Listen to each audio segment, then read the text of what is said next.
Hello everyone, back tuning into today's video, doing this CFS 6 months look ahead today. It's just for fun, the charts are there, so you might as well use them, but don't take it too seriously, whatever you do. We're going ahead through to the end of the year with this update. 6 months away will take us right to December, can you believe?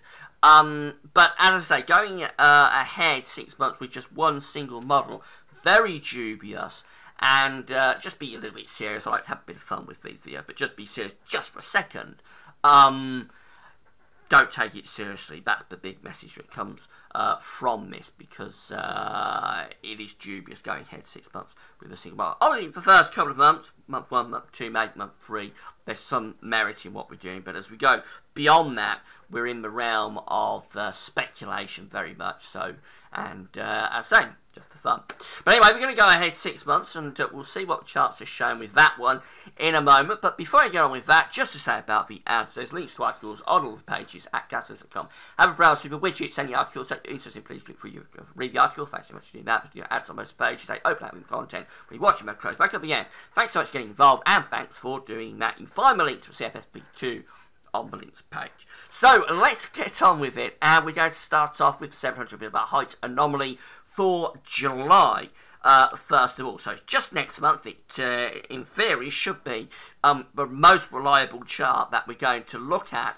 So we're starting off with 700 millibar heights, and then we'll go on and have a look at the corresponding temperature and precipitation anomalies as well. So for July, we start off with a ridge of above average heights in the central part of the Atlantic. That looks okay, doesn't it? But actually, I think the jet stream is doing something like that probably. So although there's no sign of blue, which is sort of low pressure and below average heights, I think there is a trough within the 500 millibar flow there around the country. We're certainly on the cool side of the jet. And overall, that's a pretty cool, pretty mixed month to be starting off with for July. It's not a great signal. But look at this, as we go through into August, it looks much, much better. We've got the yellow colours in there across the country. That's above average height, setting up right around the British Isles. The jet stream will be going off up there, going to the north of the country. So that's a very nice chart. And you see it over here as well, that area of yellow there through the central part of the chart. That's a very, very nice chart for the final month of the summer. That would be ending the summer on a pretty decent note. So have a look at the temperature and precipitation charts that go with that in a moment. We go through to September, which of course is 3 months away now, so confidence in this is obviously going much, much lower. But what we find for September is a bit of a battleground UK situation. We've got a trough of low pressure in the Atlantic developing around Greenland, and then we've got this ridge here up over Scandinavia. What happens here is that the flow is probably doing something like that, so probably be a bit of a split jet taking place. As I say, it's a battleground UK situation, with the air from the high pressure trying to dominate from off the continent, and the air from the low pressure in the Atlantic trying to get ascendancy as well. So it could be a bit mixed, but we know September is very often a dry month. I was explaining this in the CFS 6 months look ahead last month, which showed anomalous ridge around the country. It's not quite as good as that for this month, but we know that September is often a month that has high pressure and cyclonic influences. And yeah, I think overall that's probably a pretty decent looking pattern, although it could be a bit mixed down in the south and west.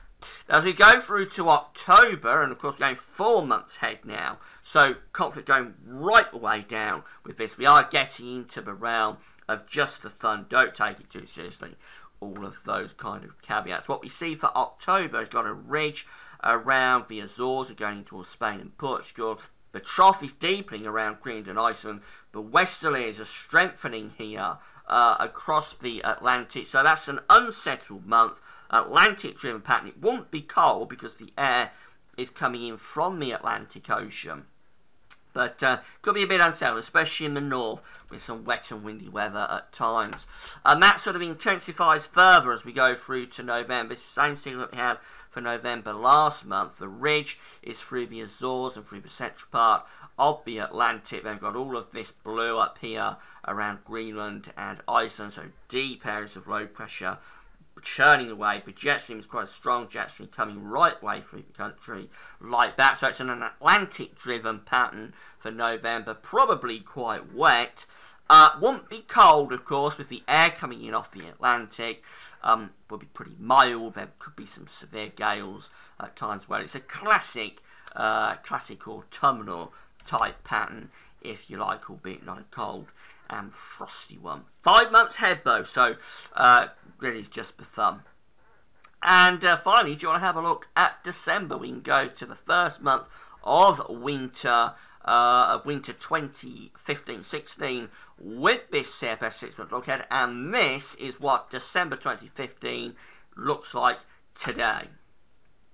Okay, so it's the same sort of pattern that we've got for November, albeit the trough is a little bit further south into the Atlantic, but we've got all of this ridging here around the western bowl of the Mediterranean, and look at the jet stream going rather like that. So it's an unsettled month again. Could be really quite a wet month actually if it was to come off.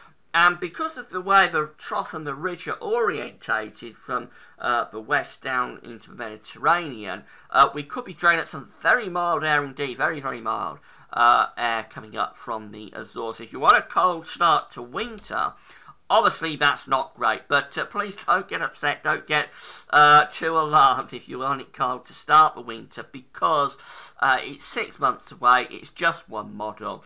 The chart is there, so I might as well look at it, but it's no more than that. It's nothing to be overly concerned about. Incidentally, notice this yellow up here at the very, very top of the chart. Is hints of a little bit of blocking across the polar field.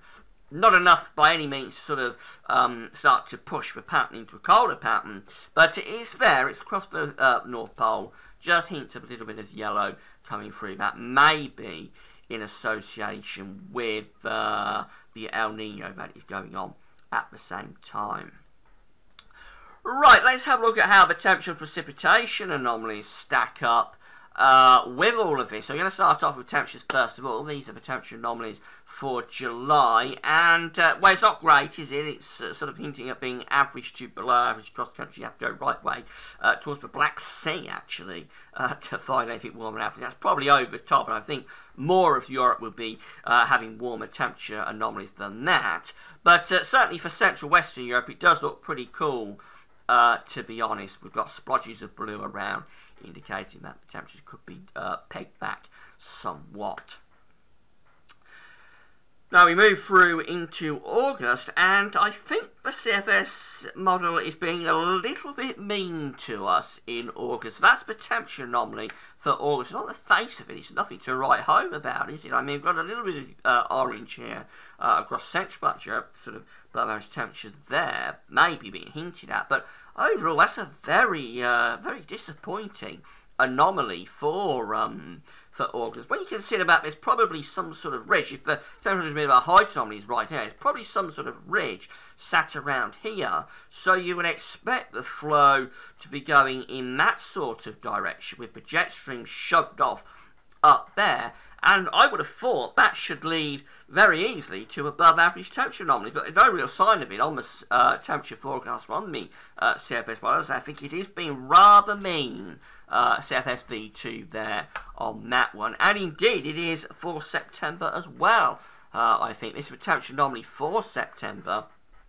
And we've got all these above average heights here, above average temperatures, I should say, associated with above average heights over Scandinavia and east and northeast parts of Europe. But again, look at most of Central Western Europe having temperature anomalies coming out average. And for Spain, maybe hinting at being a bit below average. Now, when you consider there's a ridge there, and the trough of low pressure is there, the flow is coming in something like that, either from the southwest with the trough, or from the southeast with the ridge. Probably a bit of a battleground UK situation, so it may be maybe a bit mixed, and maybe rain coming through at times.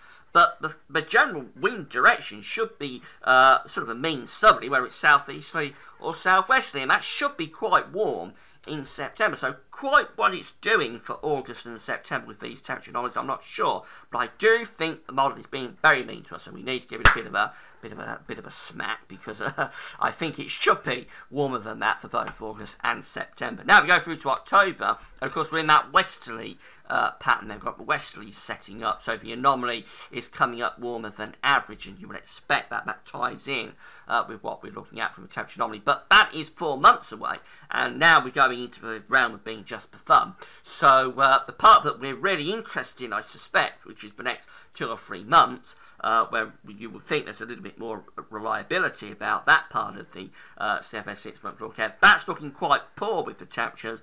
We're going out then into a milder than average period through October, and that goes on into November as well. But again, this part of the update is sort of just for fun, and it's not to be taken seriously. But with the westerlies coming in off the Atlantic, remember the jet stream is almost running through the country rather like that, with the ridge down here and the low pressure up here. With that one, you would expect it to be warmer than average. So the anomaly, the temperature anomaly and the height anomaly sort of tying in with one another, and you would expect it to show what it is showing. And then look at December. This is a bit of a horror show if you want a cold start to the winter, but it's 6 months away, so that's the good news. Best to get these charts out of the way nice and early. But most of Europe by December is looking very mild. Again, the reason that's happening is that there's a ridge around here, and there's low pressure just here.